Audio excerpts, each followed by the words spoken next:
On your set, investigator Tom Jensen is looking into how the landscape will change and what this will mean for people, fish, and the economy, Tom. And the company already received permits allowing it to release 100 years of silt that's been held behind that dam down the White Salmon River. Now the project is expected to move forward when federal regulators and Pacific Corps agree on final plans for taking the dam out and restoring the natural environment.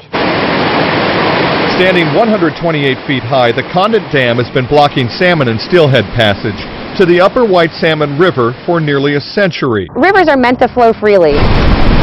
Amy Kober is spokesperson for American Rivers. The conservation group has been working with the Yakima Nation and the Friends of White Salmon for 2 decades to have the dam removed. When the dam's removed and the river can flow freely once again, we're going to see salmon and steelhead coming back to historic habitat.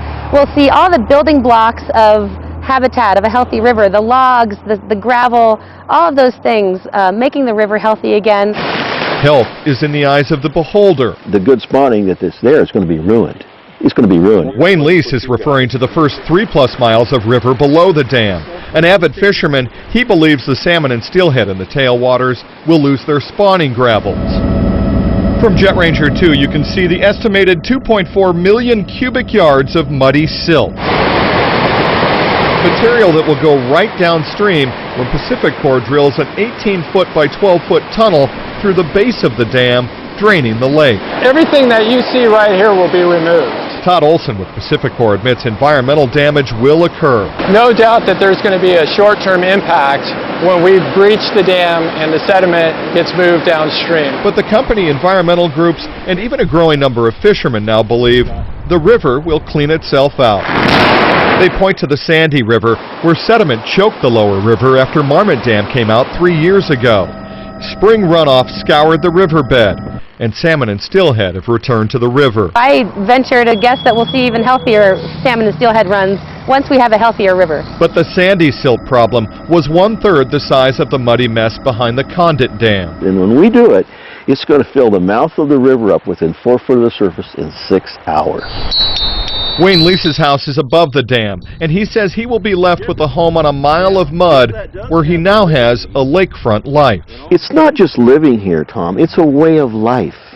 It's like the animals that are here are going to have their way of life change. The waterfowl, the fish and fauna, everything's going to change. Lease and his 60-plus neighbors on Northwestern Lake rent the land beneath their homes from Pacific Corps. Under its deal to remove the dam, Pacific Corps will spend a maximum of $32 million, including cleanup costs and replanting natural vegetation. It could have been forced by federal agencies to spend $100 million to build fish ladders and make other improvements to the hydropower project. It's better to take the dam out than it is to spend lots of money to put fish passage in and continue to operate. Olson says it also makes economic sense for Pacific Corps customers.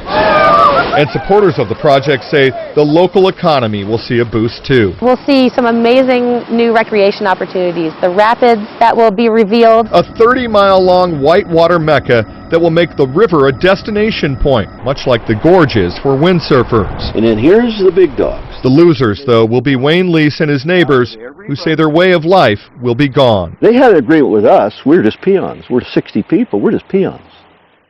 Again, a final agreement on the Condit Dam could be reached soon, allowing the removal project to begin as early as October. And Pacific Corps' project manager and the spokesperson for American Rivers both told me that they believe that Wayne Lease and his neighbors will really enjoy where they live and will enjoy that environment once the dam is removed and all of the vegetation is restored, and that they're living on what will really be a wild and scenic river. And once these final decisions are made, things are going to move fast.